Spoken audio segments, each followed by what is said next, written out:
Everyone welcome back to my YouTube channel Coding Corner. तो ये है मेरे वेब डेवलपमेंट सीरीज का एक और नया वीडियो। तो पिछली वीडियो में हमने वेरिएबल्स के बारे में पढ़ा था, डेटा टाइप्स के बारे में पढ़ा था और वेरिएबल को डिक्लेयर करना भी सीखा था। तो इस वीडियो में हम ऑपरेटर्स के बारे में पढ़ेंगे। तो चलिए वीडियो शुरू करते हैं और देखते हैं ऑपरेटर क्या होता है। तो ऑपरेटर्स वो स्पेशल सिंबल्स होते हैं जो हमारे वैल्यूज़ पे काम करते हैं, जैसे कैलकुलेशन करना, वैल्यूज़ असाइन करना या कंडीशन को चेक करना। जावास्क्रिप्ट में कई तरह के ऑपरेटर्स होते हैं, जैसे arithmetic operator, assignment operator, comparison operator और लॉजिकल ऑपरेटर। तो सबसे पहले बात करते हैं अर्थमेटिकल ऑपरेटर की। तो ये ऑपरेटर्स मैथमेटिकल ऑपरेशन के लिए यूज़ होते हैं। मतलब जो भी हमें मैथमेटिक ऑपरेशन यूज़ करने हैं तो हम अर्थमेटिक ऑपरेटर्स का यूज़ करते हैं।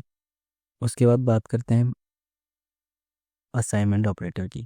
तो असाइनमेंट ऑपरेटर का मतलब होता है किसी वेरिएबल में वैल्यू सेट करना। जैसे हम किसी जैसे हम ए वेरिएबल में हम इज इक्वल टू का यूज़ करके उसमें कोई वेरिएबल सेट करते हैं, तो हम उसमें इज इक्वल टू ऑपरेटर का यूज़ करते हैं। तो यहाँ हम किसी वैल्यू में या किसी वेरिएबल में वैल्यू सेट करने के लिए असाइनमेंट ऑपरेटर का यूज़ करते हैं। उसके बाद बात करते हैं हम कंपैरिजन ऑपरेटर्स की। तो कंपैरिजन ऑपरेटर यूज़ होते हैं वैल्यू को कंपेयर करने के लिए। मतलब ये दो वैल्यू को कंपेयर करते हैं। जैसे ये इंटीजर या स्ट्रिंग को कंपेयर करेंगे या इंटीजर को कंपेयर करेंगे, तो ये ट्रू फॉल्स में अपना आउटपुट देंगे। उसके बाद बात करते हैं हम लॉजिकल ऑपरेटर की। तो ये मोस्टली कंडीशन को कंबाइन करने के लिए यूज़ होता है।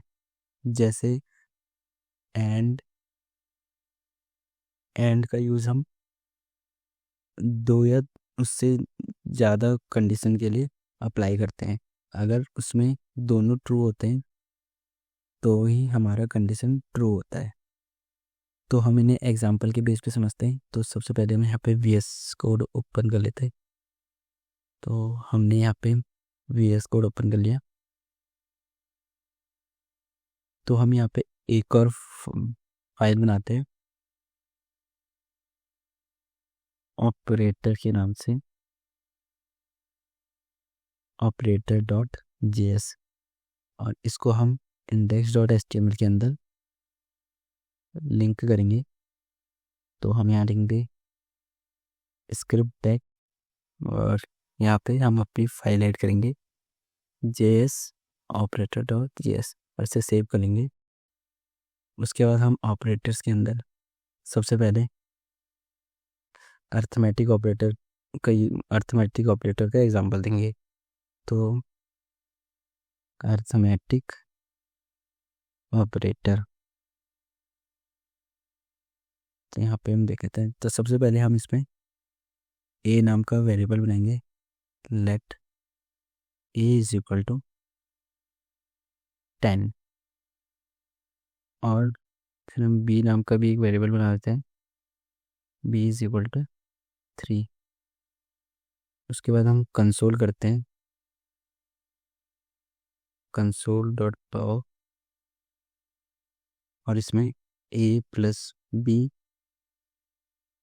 ऐड करेंगे। तो हमने इसमें प्लस ऑपरेटर का यूज़ किया है एडिशन करने के लिए। उसके बाद इसे सेव करते हैं और index.html में जाके इस फाइल को रन करते हैं।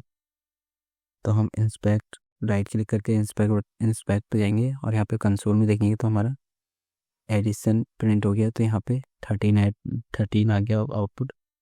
उसके बाद ऐसे ही हम बाकी ऑपरेटर भी इसमें यूज़ कर लेते हैं।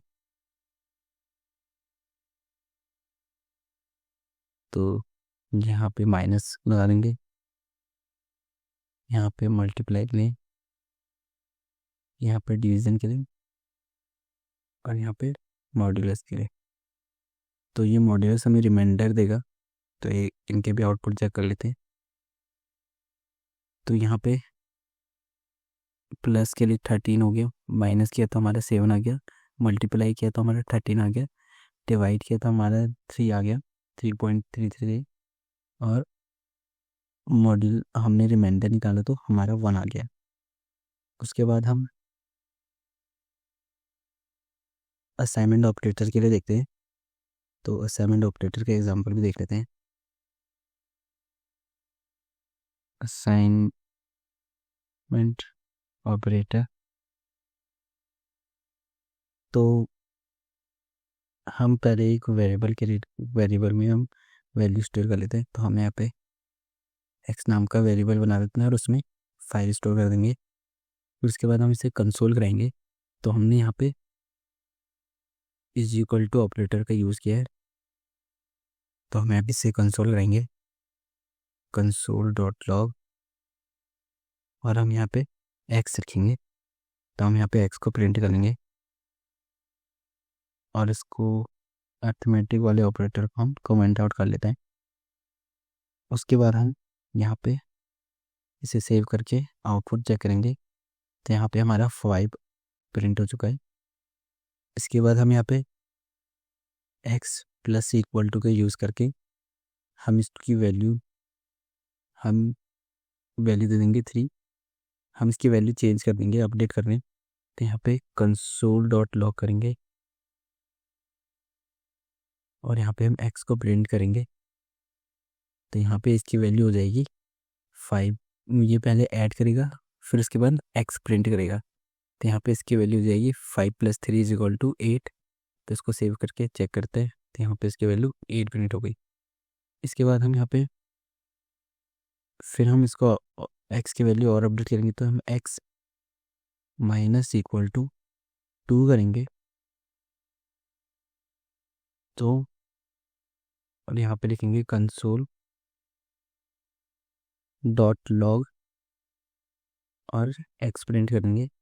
सेमीकोलन लगाने के बाद चेक करेंगे इसकी आईडी, इसका रिजल्ट। तो यहाँ पे इसकी वैल्यू एक्स की वैल्यू 8 हो गई थी। तो ये यहाँ पे अब इसकी वैल्यू 8 हो गई। तो 8 ये पहले माइनस करेगा, उसके बाद वैल्यू प्रिंट करेगा। तो यहाँ पे 8 - 2 = 6। तो यहाँ पे इसकी वैल्यू 6 प्रिंट हो जाएगी। तो यहाँ पे वैल्यू 6 प्रिंट हो गई।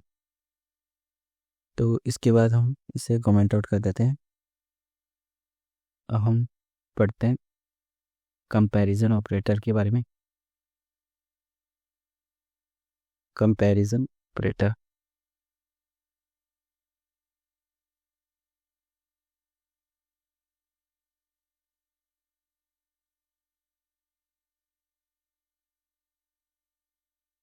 कंपैरिजन ऑपरेटर, तो इसके लिए भी एक एग्जांपल देख लेते हैं।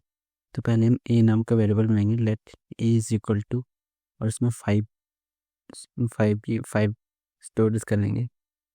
फिर उसके बाद हम एक और वेरिएबल बी नाम का वेरिएबल बनाएंगे और उसमें भी 5 स्टोर करेंगे, उसे सेव करेंगे। इसके बाद कंसोल डॉट टॉप लिखेंगे और इसमें हम A is equal to B is equal to operator का यूज़ करेंगे, double is equal to operator का यूज़ करेंगे और इसका आउटपुट देखेंगे।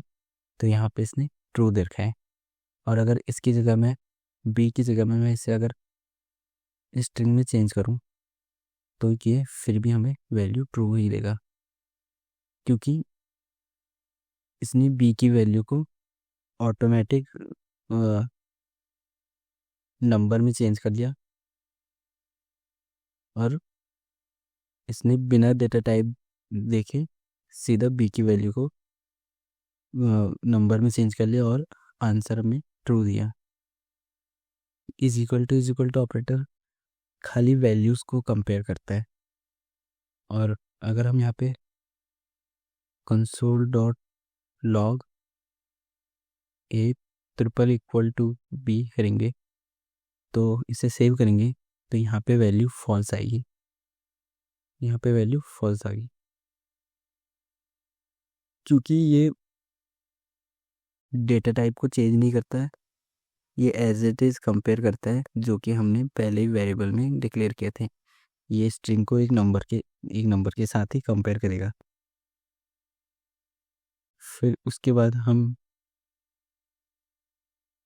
एक और वेरिएबल बनाएंगे let c is equal to, और इसमें 10 स्टोर करेंगे और यहाँ पे कंसोल करेंगे, कंसोल डॉट लॉग करके हम इसमें सी ग्रेटर देन ए करेंगे और सेमीकोलन लगा के सेव करेंगे। तो इसकी वैल्यू ट्रू आएगी क्योंकि हमारा जो सी है वो बी से बड़ा है, वो ए से बड़ा है, तो यहाँ पे ट्रू आई।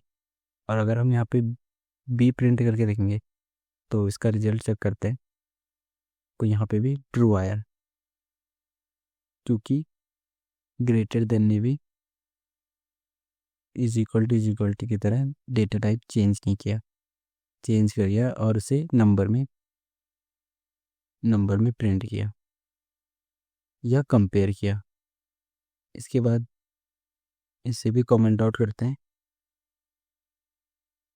और अब देखते हैं लॉजिकल ऑपरेटर क्या होता है। लॉजिकल ऑपरेटर, तो सबसे पहले हम एज नाम पे एक वेरिएबल क्रिएट कर लेते हैं और उससे एज दे देंगे 20।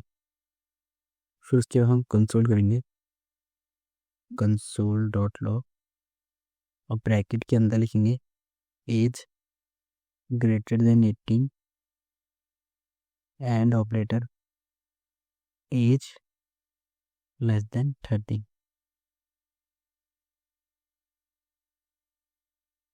तो एंड ऑपरेटर में अगर दोनों वैल्यू ट्रू है तभी हमारा आउटपुट ट्रू प्रिंट होगा। अगर इनमें से एक भी वैल्यू भी फॉल्स हुई तो हमारा आउटपुट फॉल्स प्रिंट होगा। तो इसमें दोनों ही वैल्यू ट्रू है तो हमारा आउटपुट भी ट्रू होगा। यहाँ पे एक मिनट से सेव करके रन करते हैं तो यहाँ पे हमारा आउटपुट ट्रू ही आया। तो उसके बाद अगर हम यहाँ पे अगर एज, यहाँ पे एज की जगह 22 करते तो यहाँ पे हमारा फॉल्स आता। और अगर हम इसकी जगह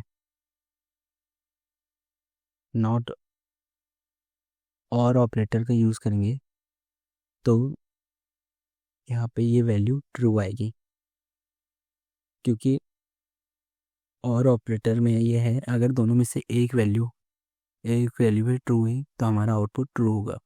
अगर दोनों वैल्यू फॉल्स हैं तो हमारा आउटपुट फॉल्स ही आएगा। जैसे मैं यहाँ पे कर देता हूँ 18 और इसे सेव करूँगा तो यहाँ पे दोनों वैल्यू मैंने फॉल्स कर दी तो यहाँ पे हमारा फॉल्स प्रिंट हो गया। फिर उसके बाद हम यहाँ पे कंसोल डॉट लॉग करेंगे, उसके बाद ब्रैकेट के अंदर हम एक और ब्रैकेट लगाएंगे और बाहर हम लगा देंगे नॉट और उसके फिर अंदर लिखेंगे ब्रैकेट की एज ग्रेटर देन 18 और सेमीकोलन। इसे सेव करेंगे तो ये हमारे ट्रू को फॉल्स में चेंज कर देगा। तो यहाँ पे हमारा फॉल्स प्रिंट हो गया।